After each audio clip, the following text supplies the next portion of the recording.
Good morning. My name is Scott Litke from the Institute for Holocaust Education, and welcome to our monthly IHE Third Thursday Lunch and Learn. We are privileged this month to have the authors of the book, The Ones Who Remember, Second Generation Voices of the Holocaust. I was privileged to hear them at a program last winter and asked Rita if she would grace us with being our presenter.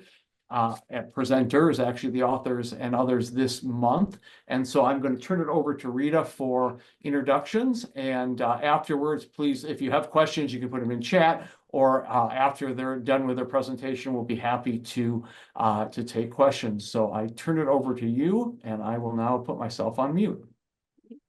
So thank you so much, Scott, for this invitation. And to all of you who are Zooming in to listen to us, we really appreciate your interest in wanting to hear our stories. And for those of you who've read our book, we're thankful to you for having read it, and we hope you have some good questions to ask us. And for those of you who have not read it yet, we hope that our stories will intrigue you enough so that you would be interested to buy our book, which is available on Amazon and all independent bookstores. It's called The Ones Who Remember, Second Generation Voices of the Holocaust. So the way we are going to work this presentation today is that I'll give you an introduction to how this book came into life. And then each of our presenters will share a little bit of the background of their family's story and then some excerpts from their book. And then when we're done with that, all of us doing that type of format, we'll invite you to ask any questions you would like, whether you've read our book or whether you haven't. We hope our stories will spark some interest in a topic that you may want to talk about. You can put your questions in the chat if you like, or afterwards you could just, unmute yourself. And we're a small group right now on Zoom, so I think that will be fine. I'm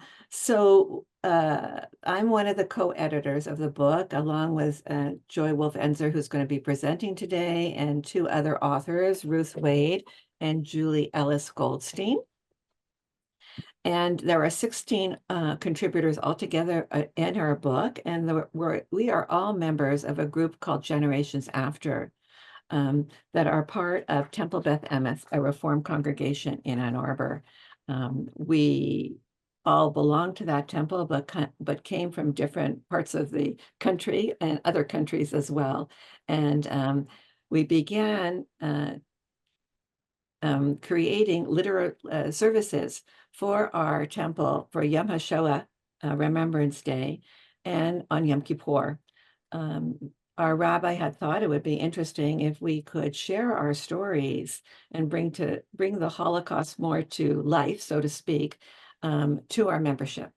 And our cantor at that time had told us that this service was one of the most meaningful services that she ever attends. And we were getting incredible feedback from our congregation as to how meaningful it was for them.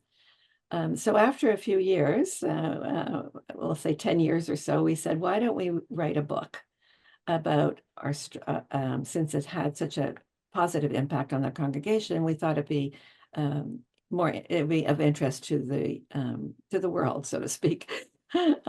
Some of us thought it will just be a book that will just remain on the coffee table of our homes. And we approached an editor with our first draft of our manuscript. And when she came back to us with her feedback, she said that although our stories were very interesting, they focused primarily on our parents. And she really was more interested in hearing what was the lived experience of us who were growing up in the shadow of the Holocaust. She felt there were a lot of memoirs on the Holocaust by first-generation survivors, but there was very few books out there that really spoke to the experience of children growing up in that environment. So we went back to our group and we took up that challenge and we said, how many of you are interested to take a deep dive and think about that aspect? Because although we shared a lot in our group and in the congregation about our parents' resilience and their adaptation to life after the war. We didn't share all that much about what it meant, what our own personal experience was living with our parents. What were the commonalities? What were the differences? And one point we said, how many of, we just asked the question to the group, how many of our parents had nightmares or suffered from depression or anxiety? And it was every single person put up their hand. And that was something that, we didn't know that about each other, despite the fact of working together for, 10 or 12 years to services. So we took that deep dive and then we put our book out to different editors and it was accepted for publication. And we are delighted that we have over 3,000 books have already been sold. And the New York Times reports that that less than 1% of all books actually reach that mark. So we were delighted that that occurred for us. So we hope that this book really, or our stories, that we're going to share with you really serve as an inspiration and to you about the strength of the human spirit. And that from the adversity of collective trauma or inherited trauma, come these gifts of strength and fortitude and compassion and tolerance. And of course, we want to remind others and educate others of the terrible consequences and devastation that results, right? When ordinary people in the world just turn a blind eye to the evil of systemic racism. And as the number of first-generation survivors dwindle, we as the second generation feel compelled to not only honor, but share our parents' legacy through our own memories of our experience. And our ultimate goal really is to make sure that our parents' stories and the history of the Holocaust are never forgotten, and to share the possibility that there is always healing that can come from families and individuals who experience any kind of trauma. So I'd like to begin our panel with Joy Wolfe Ensor, who will speak first. Joy is a recently retired psychologist whose clinical teaching and leadership activities over 45 years centered on the social determinants of health and the multi-generational legacy of trauma. She remains active in the Michigan Psychological Association, of which she is a fellow and past president. Joy attended the New York City Public Schools and earned her undergraduate degree at Sarah Lawrence College and her doctorate at the University of Michigan. She's on the founding committee of the Irene Butter Fund for Holocaust and Human Rights Education, which is based in Ann Arbor, and is involved in a variety of social justice groups. Joy and her husband, Doug, also a fellow psychologist, have two grown daughters, both who are academics in English and creative writing, and one delightful 3-year-old granddaughter who exhausts Joy and delights Joy as well. So without further ado, Joy. Thank you, Rita, and thank you all for having us. It's delightful to be here. I'd like to tell you a bit about my family background before reading my excerpts. My parents were from Krakow, Poland. My mother had recently graduated from high school, and my father was about to enter his final year of university when World War II broke out and life as they knew it changed forever. My parents met and married during the war and were together in the Krakow ghetto and the Płaszów slave labor camp before being separated to different camps. They were reunited in September 1945, a saga of its own that you can read more about in my chapter. And they spent 2 years in Sweden before gaining entry to the US in 1948. When my older brother was born in Stockholm, my mother kept a journal in which she made this promise to him. I will tell you about all those you weren't given the opportunity to know and to love, all those who will live through you and those who will follow you, because I will create a legend to secure their immortality. This ability came naturally to her. She and my aunt had written poetry in the camps, and they had successful prose writing careers in English in this country. For all the challenges of growing up in the shadow of the Holocaust, my mother's storytelling created a cocoon of safety within which I could process the enormity of what our family had suffered. And now some selected excerpts from my chapter, which is called One Day the World Will Be the World Again. There was barely enough room to hold all the memorial candles that my parents lit every Yizkor. The tiny galley kitchen in our New York City apartment was short of counter space, and the bookshelves were not flame-proof. So the candles were arrayed on a rolling Salton hot table tucked in the hallway outside my bedroom. There was a candle for each of my grandmothers, another 2 for my grandfathers, and 1 more for everyone else, including 9 of my father's 10 brothers and sisters and almost all of their offspring, the sweet children of the family. The candles flickered through the night, casting shadows that danced on the walls and ceiling right outside my bedroom door. Those flickers and shadows terrified me as a child. I dreaded having to cross their path to go from my room to the bathroom. I would hold off as long as I could, and then, covering my eyes and crouching low, skitter past the candles as quickly as I could, lest the ghosts in the flickers grab me. It never occurred to me to ask my parents to roll the hot table to a different location. I never told them I was frightened. I knew from my father's burning eyes and my mother's overflowing ones that the candles signified something terrible. Both my parents seemed to retreat into a dark and distant place until the last of the candles flickered out.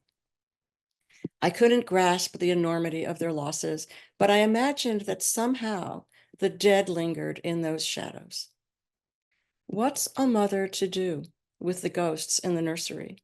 How does she bind up her own pain enough to pass the family legacy on to the next generation? When the time comes for her to explain to her children that they were named for murdered loved ones, how does she tell that story? In 1943, in the midst of the horror and degradation of the Skaržisko slave labor camp, my 22-year-old mother wrote a defiant line. My name is number 906, and guess what? I still write verse. Anya Carmel and her sister Ilona had already endured the terror of the Nazi invasion. Their family had fled Krakow for the East, but after their father was captured and deported to his death, they decided they were better off returning to the relative safety and community of the Krakow ghetto. From there, my mother, aunt, and grandmother were enslaved in Płaszów, Skarżysko, and Buchenwald. Along with the other prisoners, they were starved and beaten. They fell ill with typhoid and typhus. They watched as loved ones were taken off to their deaths. Their survival depended on contributing to the German war effort. Working under horrific conditions, they stuffed munitions with poisonous picric acid that infiltrated their lungs and yellowed their skin. And yet, through all of this, Henya and Ilona wrote poetry on sheets of paper smuggled into the barracks from the slave labor factory. In the progressive Jewish academy they had attended until the outbreak of World War II, the sisters had studied Polish, learning Adam Mickiewicz's classical romantic verses and Julian Tuwim's experimental poetic forms. They loved Poland and her literature, even though my mother lamented Poland never loved them back.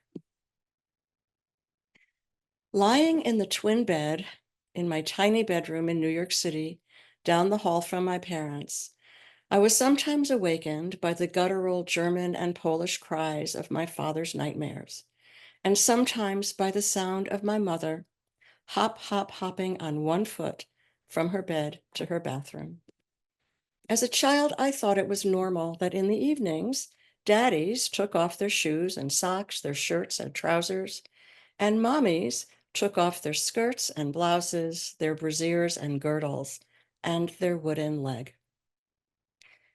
My mother explained that she and my aunt had each lost a leg in the accident in the war. As a young child, I imagined that their legs had been blown off by a cannonball, leaving clean stumps behind. But later I gathered that some kind of motor vehicle had run them over. Only later did I learn that it was during the final death march out of Buchenwald that my mother, aunt, and grandmother were among a group of prisoners who were deliberately run over by a German tank and left behind for dead.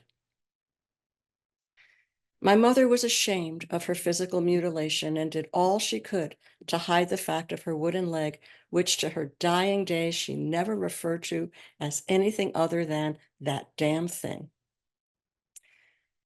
That damn thing. After losing everything, my mother chose new life.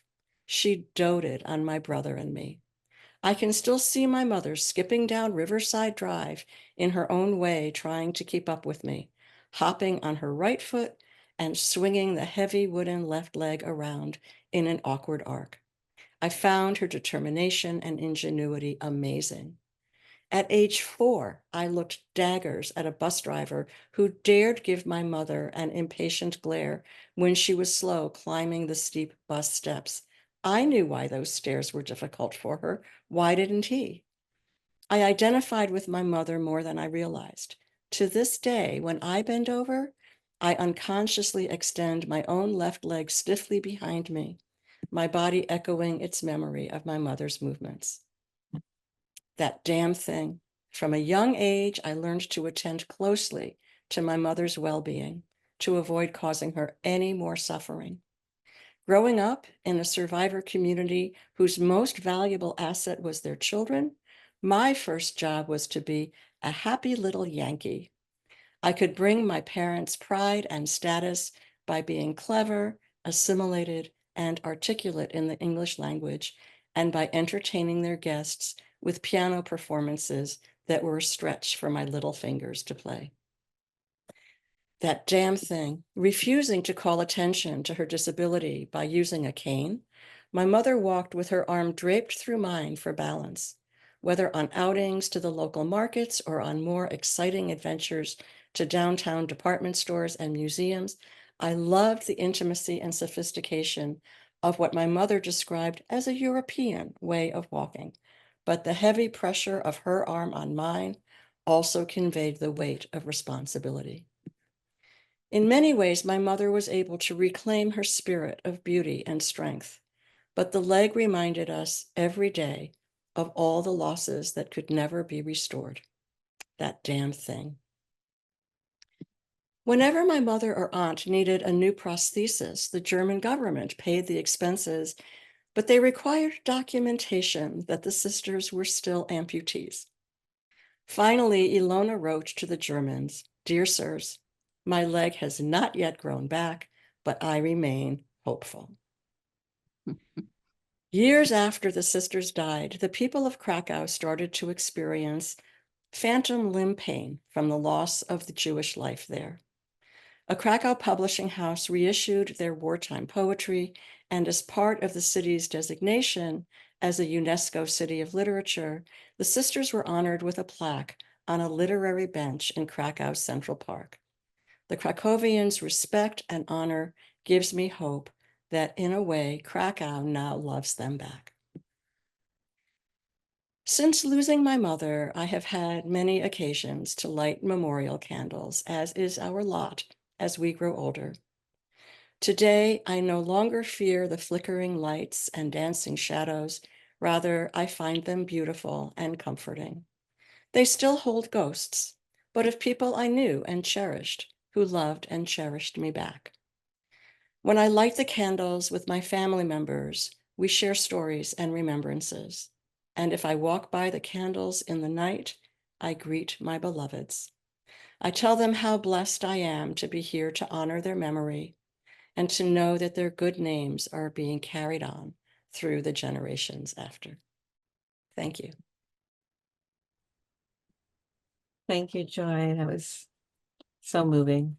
Every time I hear those stories, I feel like my heart skips a beat and melts at the same time.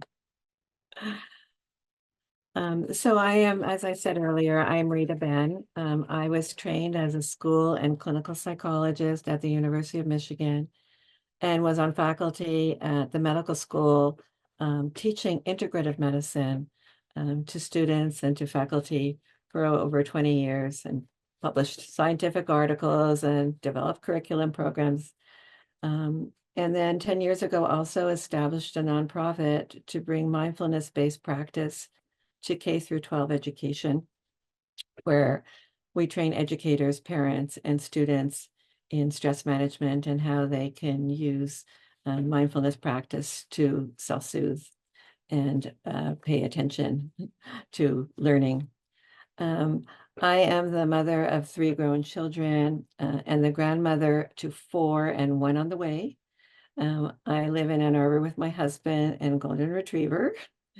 And in my spare time, I love to practice yoga. I call myself an aspiring wannabe poet and wannabe artist, but I have a long way to go still in that regard. A little bit about my family background. My mother, Alice Guinness, was born in Poltava, Ukraine, and my father, Philippe Benyominovich, in Moscow, Russia. They both grew up in Vilnius, which at that time was a thriving city of intellectual and cultural Jewish life in Lithuania. Over the course of the war, as you know, that community was obliterated, and historical records indicate that 95% of the pre-war Jewish community in Lithuania were murdered, 200,000 Lithuanian Jews in total. My parents were just 22 years of age in 1940 when they both visited home for summer vacation from the colleges they attended in Brussels, Belgium.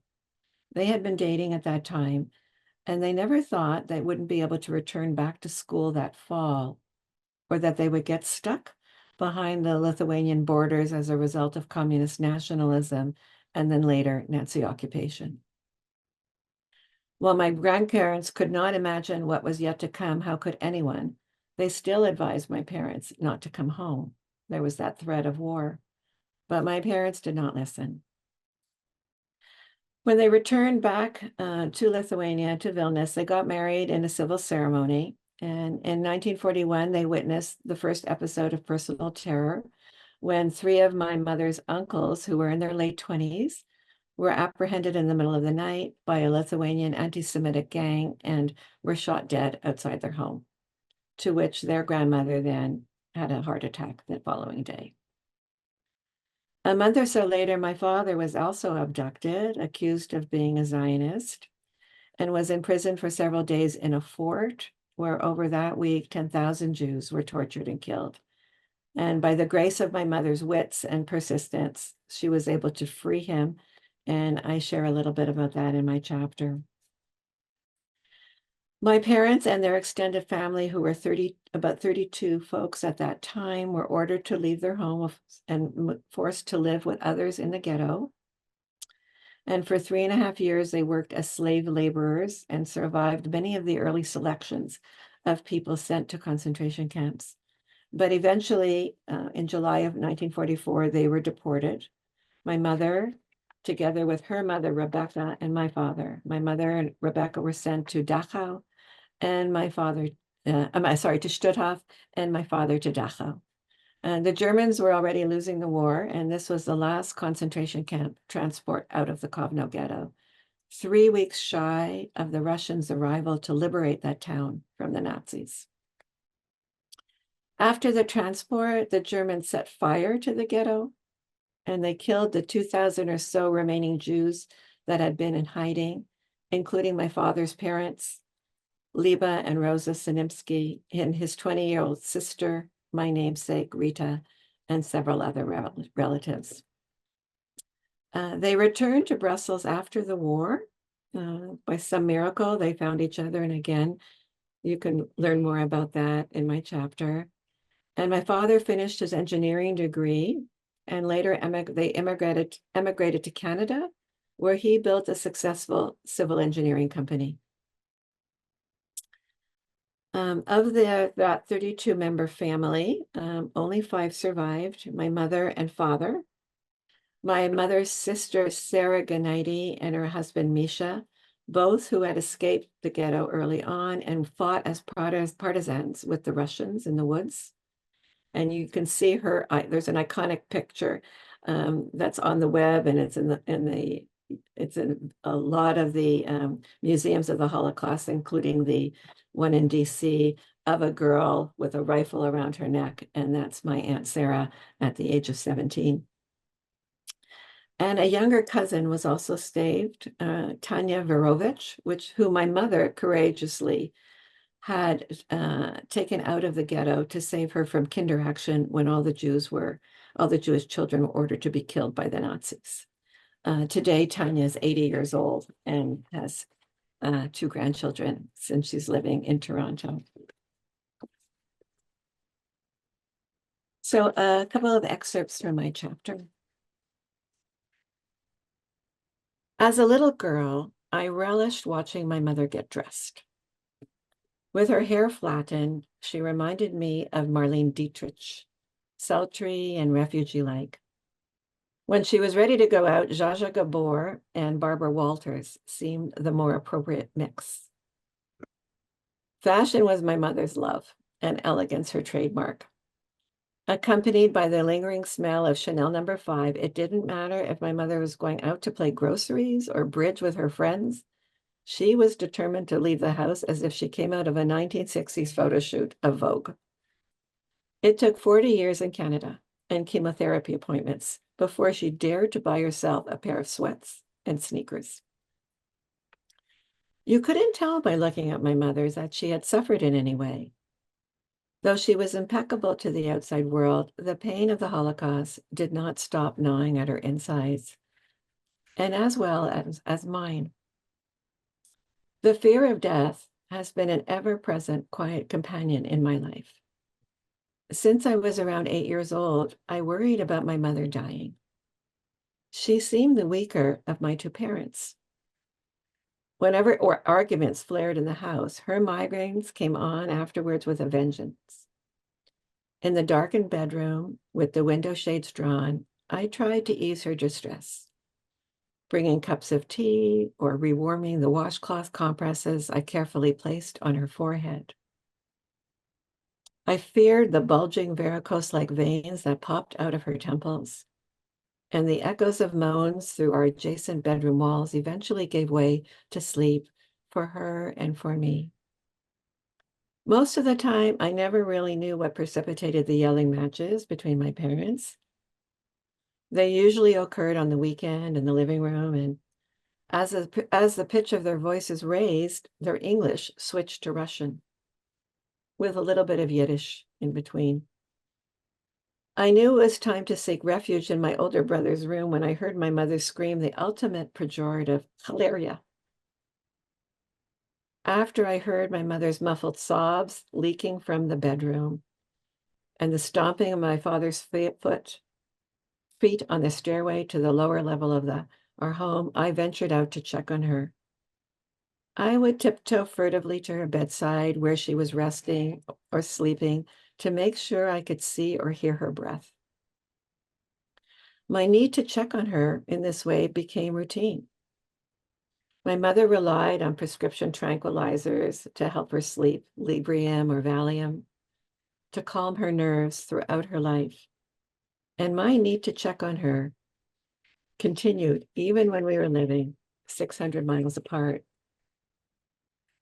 It was a 10-hour drive from Ann Arbor to Montreal to visit.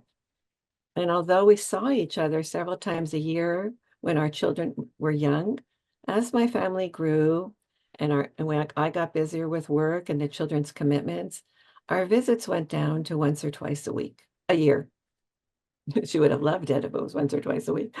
My mother and I spoke on the phone at least once a week, but I often got off our phone calls feeling depleted or triggered. Since my father died at the age of 16 from cancer, I became the replacement of my mother's confidant, the one who heard her cries of disappointment in herself or in her children or her sister or her fears of recurrent illness and her judgments of others. As a young adult, I found it harder and harder to bear her relentless unburdening, and I knew I couldn't fix the trajectory of her life or her victim mentality. I wished she could find happiness, yet I was not her solution. I knew what I needed for my own growth was to create some distance, first physically and then mentally. In deciding to reside permanently in Ann Arbor after my initial move to graduate school, I hoped to instill a boundary that would keep me from falling into the vortex of sadness that she had, or would trigger my frustration and helplessness in not being able to alleviate her pain. And I struggled with guilt for trying to enforce that choice until she died. It wasn't until I was 45 when I learned the details of how my grandmother Rebecca died. My mother had always said she was very, very close to her mother, and she lamented the fact that we didn't share that same closeness and relationship. One weekend, when I returned home to visit her, she asked me to watch the videotapes of her Shoah testimony. She seemed to feel affirmed by Steven Spielberg's project, believing she was making a significant contribution to history. It was the first time that she described this experience in full to anyone. She told me that in the interview, she wanted to be accurate and not break down. And indeed, throughout, she remained calm and collected, conveying horrific events in a matter-of-fact tone with no tears. Rebecca, her mother, my grandmother, was 47 years old in Stutthof concentration camp. She had been feeling ill and had asked my mother to spend the night with her that night. My mother didn't want to stay in that same crowded bunk bed, so she left.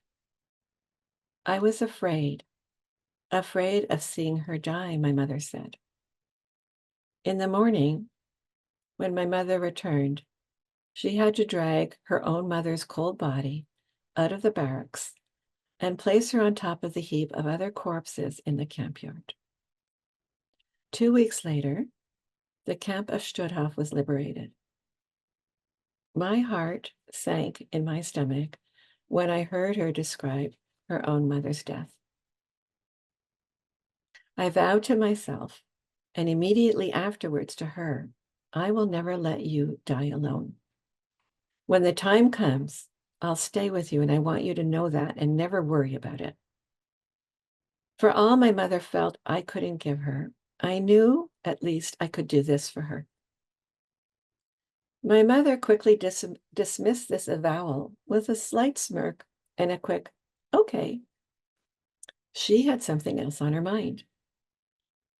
How did I look on the tape? Was my lipstick okay? Did I seem composed? Was it logical? How was my accent? Could you understand me clearly? She beamed as I praised her coherence, her demeanor, and as important, her shade of red lipstick. The day after my mother's 88th birthday, she entered the hospital battling a high fever. After a bout of severe respiratory distress, she lay still with her eyes closed. For the next day and a half, I remained by her side, intermittently getting up to wet her lips with a washcloth, and I was reminded of the many times during my childhood when I had brought her those warm compresses to relieve her headaches. I began grieving in anticipation of her passing, sometimes quietly, and sometimes very loudly, feeling the full regret of not having done enough to ease her suffering during her lifetime. In the evening, my mother suddenly opened her eyes. My brother and I moved closer. She gazed directly at me, and I just felt the love streaming out of her eyes, even though she couldn't speak.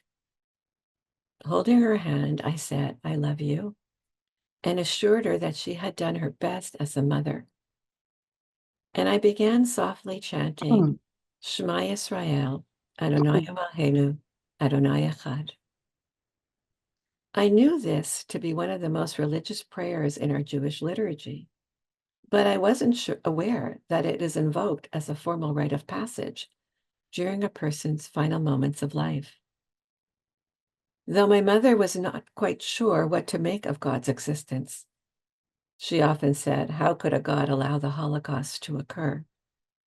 I knew that when it came time for my mother to leave her body, I wanted her to hear the Hebrew sound of God around her. For a full minute and a half, my mother's eyes were locked with mine, and I sang. And just as unexpectedly as she opened her eyes for the last time, she turned her head away to face the wall in front of her.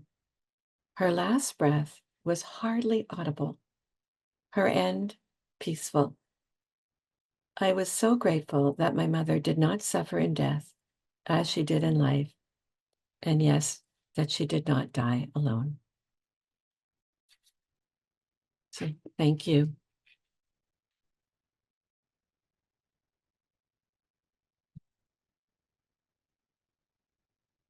I'd like now to introduce you to our last presenter,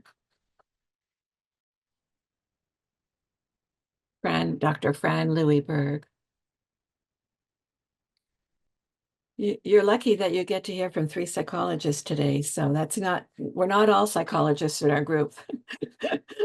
I think we're the 3. There are social workers as well, but so Fran is also a recently retired clinical psychologist and a certified couples therapist who's been in private practice for nearly 35 years. Her treatment specialties included mood disorders, relationship problems, and grief and loss. And in her retirement, her focus now is on furthering Holocaust education with its implications for social justice and for post-trauma education with a special interest in post-traumatic growth.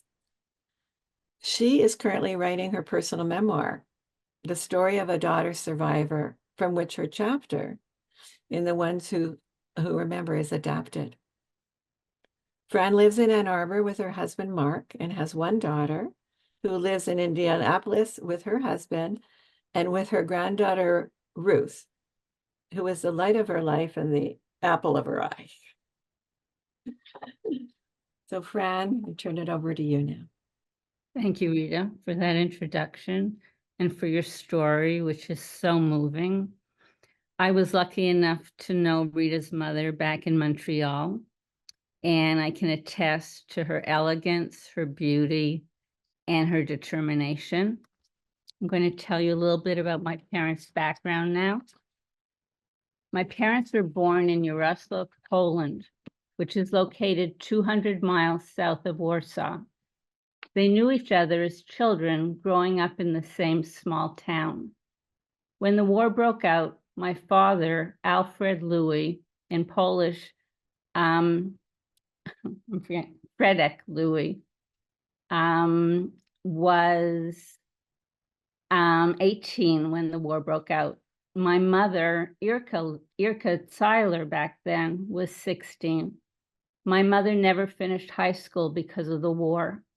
My father had been accepted to a law school in England, which was quite remarkable because of the strict quota on Jews back then. His education was abruptly cut short by the war, so he never fulfilled his dream of being a lawyer. But his son did. His son became a very accomplished lawyer in the largest firm in Toronto. In the war, both my parents were in forced labor camps, my father in Siberia and my mother in Poland. My mother's parents were killed before the war, and how they were killed, I don't know. My father's parents were in Siberia at labor camp with him. My father's parents were killed, my father's parents were in the Siberian labor camp, and his father died of a stroke weeks before liberation. His mother survived, my grandmother, so I knew one of my grandparents. The other 3 perished. My father's father died of a stroke before liberation. I don't know a lot more about my parents' experience in the war, as they were determined to conceal anything related to the Holocaust from their children, thinking they would spare us and perhaps to spare themselves. Their silence and its effect on me is the theme of my chapter, the theme of what I'm going to read excerpts from today for you. And it is a major theme in my life. I want to thank you for your interest in our book and in this topic. The purpose of this book is to spread the word. So we truly appreciate your being here in person and in Zoom. Now, here are some excerpts from my chapter. It's entitled Osmosis. My life is shadowed by a history I'm supposed to know nothing about. My parents did not talk about the Holocaust. It was in the air that we breathed. My brother and I absorbed it by osmosis. I don't know a lot about my parents' experience during the war, but I can tell you what I lived. My parents talked between themselves in Polish, but never to us children, as they wanted to purge themselves of that country and not contaminate the next generation. Polish was reserved for my father's lullaby and for names of endearment. My mother called me Francesca, and sometimes in her lighter moments, Francelina Pampolina. But the nickname that most warmed my heart was when my father called me Lalka, meaning doll in Polish. And I now call my granddaughter that. My father was a large man with shockingly thick hair. He was handsome in a European sort of way. There was a quiet elegance to him.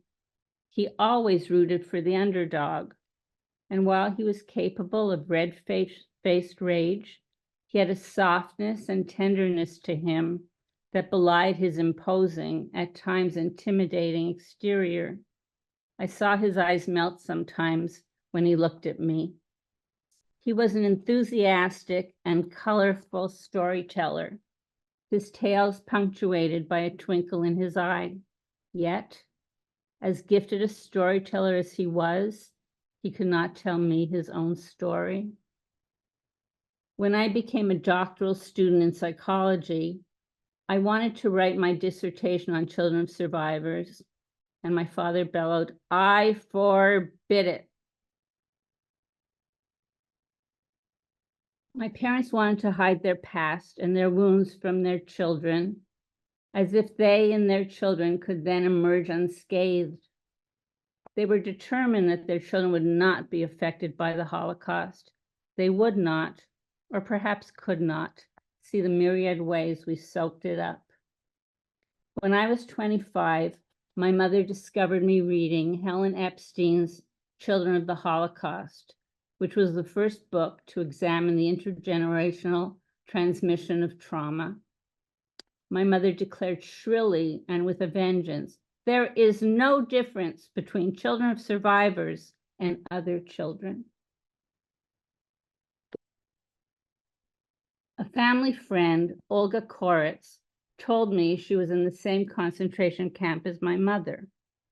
Somehow I blocked out the camp's name. It was in a town that started with a B, and I have not been able to place it.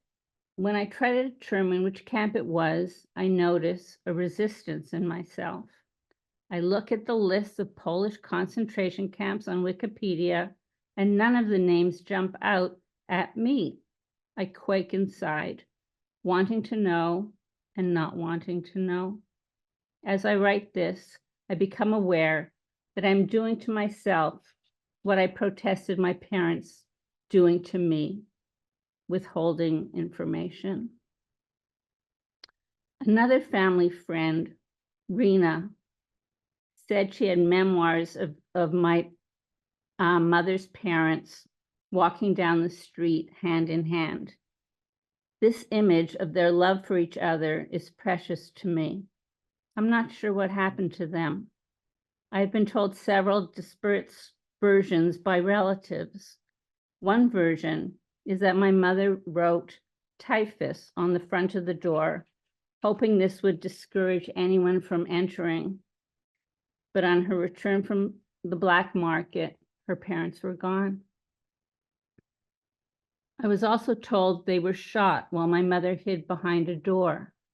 In yet another version, they were arrested and taken to a holding area. My mother went there at night with the purpose of helping her parents escape, but her father was in such a precarious emotional state he could not be moved, and her mother would not leave him. She never saw them again. I'm left with a fog. In my early 30s, after my parents died, after the birth of my daughter, Kara, I began to hunger for information about their experience in the war. My first cousin, Danuta, insisted it was too painful to talk about, and she admonished me not to ask questions of her mother, my Aunt Marisha, then in her 70s. It would kill her, she said. It took me more than 30 years to get up the courage to ask Danuta again. I requested information about our mother's parents, as well as anything she might be willing to share about my parents' experience during the war. She would not or could not, once again claiming these memories were too painful for her. In my disappointment, I wrote a follow-up email explaining she was my only source for knowing my grandparents, and anything she could tell me would mean so much. I waited hopefully for her response. Instead, I received the following email from her husband, all in caps, which made the words scream off the page. Fran, I don't understand your selfishness. Thanks to your insistent questions, Danuta is now taking pills and has nightmares which have shattered her completely. This is a last warning.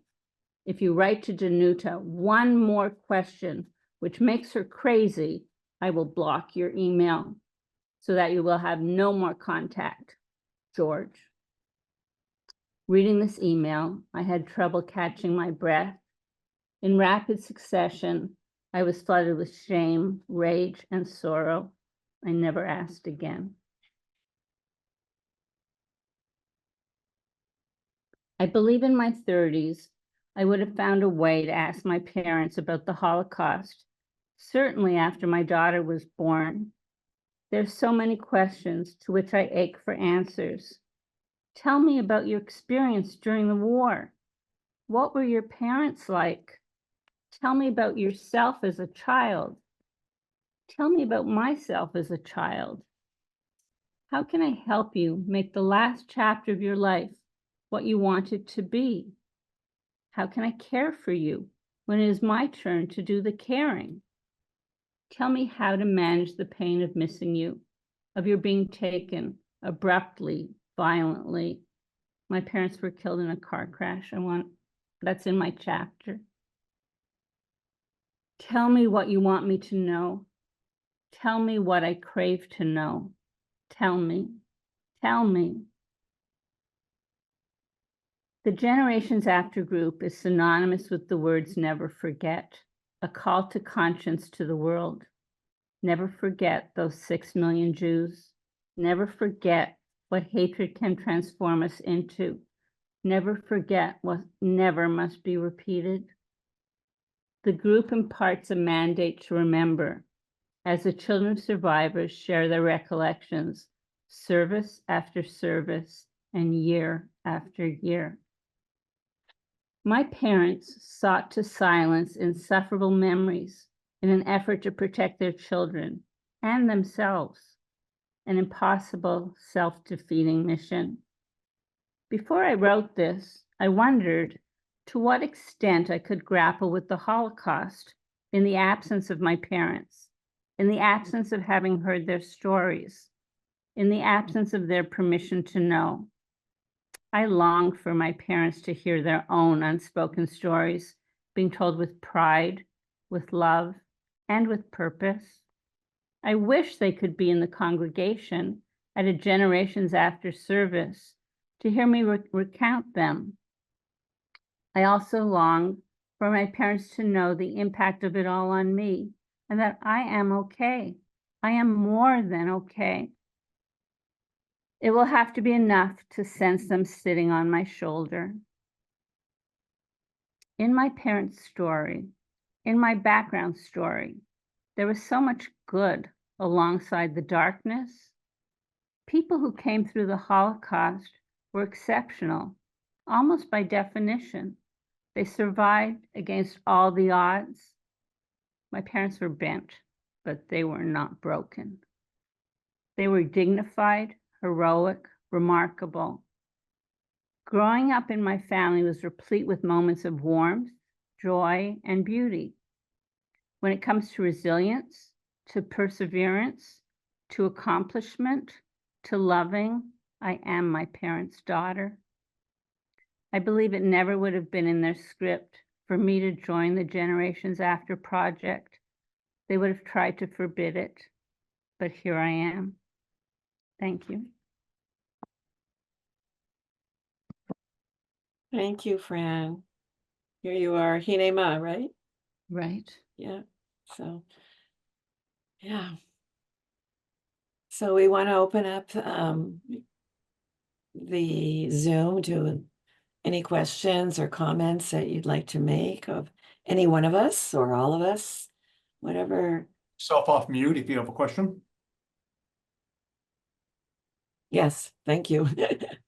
I'll ask the first question. First, I just want to point out that Larry Rafel, who is on the Zoom right now, his daughter and son-in-law are the rabbi and family at the temple in Ann Arbor, in case you didn't know that. So we welcome Larry. Larry was the dean of Creighton Law School here for many years, and his daughters grew up here in Omaha. Now, Rabbi Josh Winston is my son-in-law, and the Rebbitzin Sarah is my daughter, who, despite being a student of Scott Litkey, later became a good Jew. Thank you, Larry. I appreciate the kind words. So I love these connections, and we love Sarah and we love Josh. You do. And Sarah's a 3G. Yeah. She is a 3G. That's right. That's right. And Sarah, When Sarah I would just tell my forget. grandmother who never had a formal education, when I would tell my grandmother a story like that I met somebody in the streets of Jerusalem who, nothing ever surprised her. She would shrug her shoulders and say, well, we were all together at Sinai. Yep. Exactly. Nothing ever surprised her. I do have a question. And what has been the results after, now that this book is out, and your conversations with others in communities? What are you finding to be the light in all of it from your stories? And what are you finding to be some of the different experiences? We've never had an unpleasant experience meeting people and talking about these stories. We find there are many resonances that go beyond the specific, descendant of the Holocaust experience. We've had people express their own intergenerational trauma. We've had people express legacies of World War II from other theaters. Literally, we had a gentleman at a Unitarian church, for example, in suburban Detroit, who said his father, he was 75 years old, his father had served in the Pacific Theater during World War II, was involved in liberating a prisoner of war camp, came home and never talked about it. And this gentleman said, in our household, World War II never ended. So we kind of find a kind of growing network of human commonality that I've personally found very important.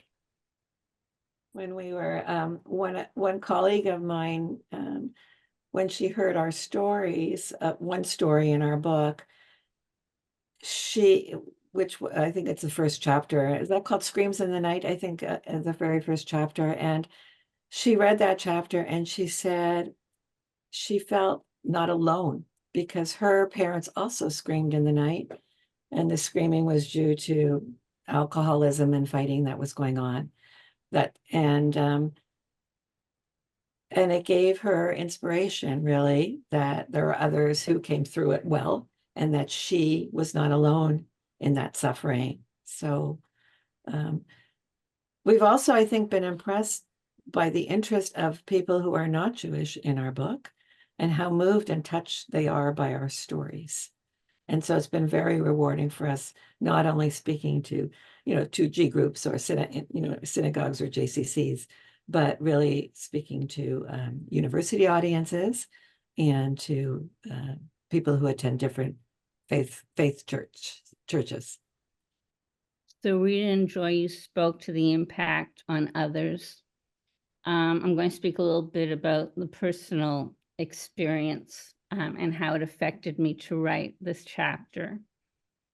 For me, finding my voice and expressing it took away the power of the secret, because voicing the unmentionable does deflate it of its power. Another thing that I think we all got from writing was you get to re-examine your life when you write memoir through a new lens, one that's older, one that's wiser, one that's sharper. Again, for me, I was not fully psychologically separated from my parents when they had their death. And describing them on the written page, I could see them more clearly as individuals distinct from myself. So that was a really helpful thing, as well as a newfound sense of personal strength and an appreciation of my parents and my own resilience. I experienced increased tenderness and compassion for them and for myself as well. In writing this book, the various authors shared our experience of inherited trauma, and that revealed a common humanity around that. The experience of it's not just me is freeing and profound. It's our hope that others who are affected by any trauma that their parents experienced, living in that trauma, in the shadow of that trauma, would feel the same. It's not just me. And the possibility of them recognizing themselves in our writing contributes to our sense of making meaning out of tragedy. When I started writing, I was bitter about my parents concealing what I thought was a crucial part of my history. But in writing it, I came to recognize my father and my mother didn't own me to tell me the story. The last thing I'm going to say is there was a concern of all of us for betraying our parents, for me especially, because they so desperately wanted to keep it hidden and secret. But what I learned in the writing is I can honor my parents while expressing my voice around what is my experience and my truth. Thank you, Fran. Whenever we were writing, or as I was writing as well, you remember so much that is also negative. It's the nature of our minds and of human nature to remember more of the negative effects. And so sometimes there wasn't that balance of the positive and the negative, in our chapters. And when we're speaking about it, I would say if there's some darkness at all, it's that others may be perceiving us as being these damaged folks. Except when you read our chapters, you do not get that impression at all, because there is that balance of seeing that resilience that's not only in our parents, but in ourselves and our compassion for others. So, yeah. Thank you. Thank you for your honesty. Other questions possibly we have as a group? Deanna, please take yourself off mute and feel free to ask your question. Hi, this is really more of a comment. My grandfather wanted us to remember his brothers and his mother, and he told us a little bit maybe about how they died, and yet I realized I don't know anything about how they lived. And my grandmother, who lost even more people, did not even give us their names to say Kaddish or anything. Yad Vashem gave me how they died again, but nothing about how they lived. And I regret that more and more as I grow older. I wish I had asked more questions, or if there was a way. Right. I don't think, again, you're not alone in that as well. And I know as we are at this stage of life, we want our own children to ask us questions, right, about our lives. So I think it's impacted several of us to wanting to write more so that our kids will have that information later. They may not want it now in their 20s, 30s, or 40s, but when they get to the 60s or 70s, they're going to want to know more, just like we do. One thing that I did in just a very broad sense, because I couldn't tell the horrors of the Holocaust, but I made a scrapbook for my 1-year-old at the time with all the pictures that I have and just kind of the movement to the United States. So it'll be there. It'll Great. be precious to her. Yeah, it will be. One of the things that's been an offshoot that's of our writing our book is my other co-editor Ruth and myself have been offering writing workshops, particularly for 2Gs. And because people want to write their experience and they just don't know how to begin sometimes. And very rewarding when we see how excited people are getting about getting these prompts and ideas, and also from reading our chapters that are so different from one another. Just like each one of us is so unique, while we may have similarities, our own experiences are so different, and our parents' experiences were so different, and its impact was so different on us. So yeah. Thank you. Last question, anyone? Well, Joy, Fran, Rita, please, Joy, go ahead. I want to add something, Dana, to what you said about focusing on how our people lived and not just on how they died.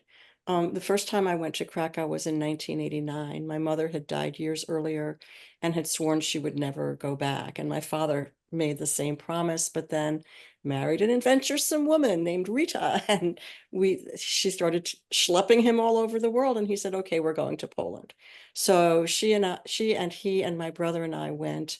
It was just before the fall of communism. It was still pretty grim and gray and soot covered. And it was an organized tour by a Landsmannschaft called the New Krakow Friendship Society. And it was basically a cemetery tour. And after a day or two of that, my father said, I'm not having it. This is not why I brought you here.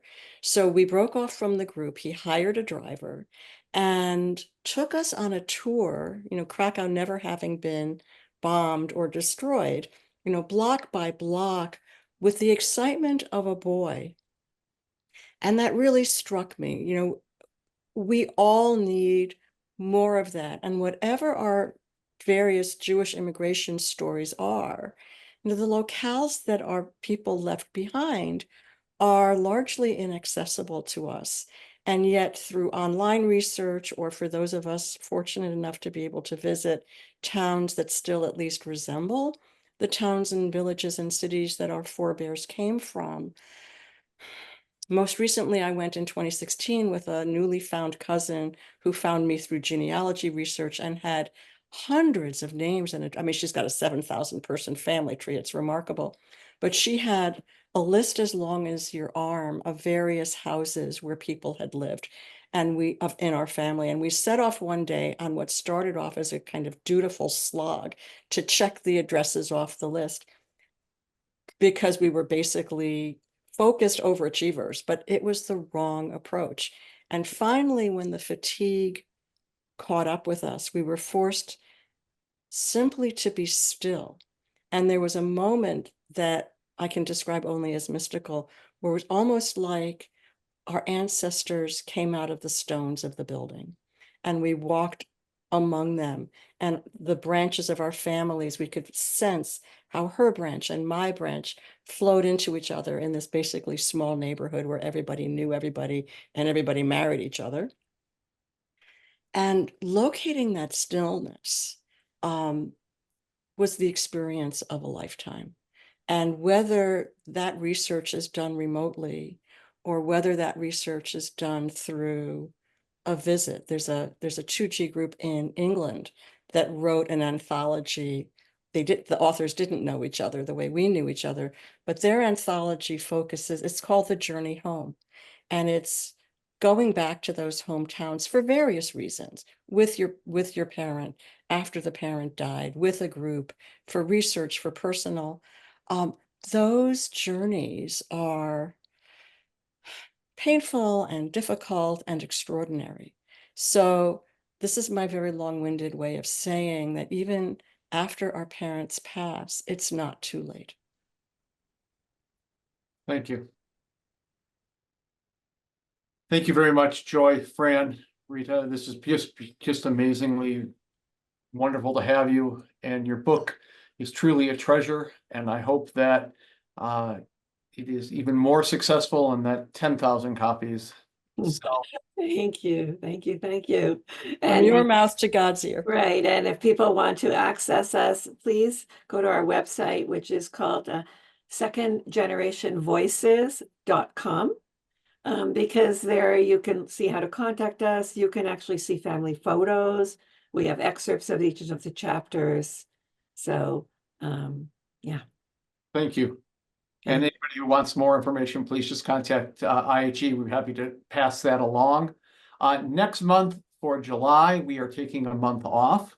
And in August, we will have a woman named Sid Gottlieb, who I met partially through this experience with hearing about this book, but also through this 2G work we're doing with the partnership. And she's a 3G, and a very interesting story that she went and researched her grandparents' story because she wanted to know more about her grandparents, and she never actually met them. So this will be actually her first time presenting their story. She's just been preparing it and working for the last couple of years, and we look forward to helping her on her journey. And again, thank you all for being here, and we look forward to seeing you in August. Scott, are you going back to Europe this summer? I actually leave next week for Israel. I'm going to a conference at Yad Vashem, and then to visit with my daughter's soon-to-be in-laws. And then I go to Poland, Germany, Poland, and then back to Israel for the wedding in July. So it is going to be wonderful. And You're with the Creighton group again? Going with the Creighton group. Great. Yeah, And you'll report on that in the fall? I hope to. I Good. hope. Thank you all again for being here. Thanks so much for having Thanks. us. Have a good trip. Thank you all.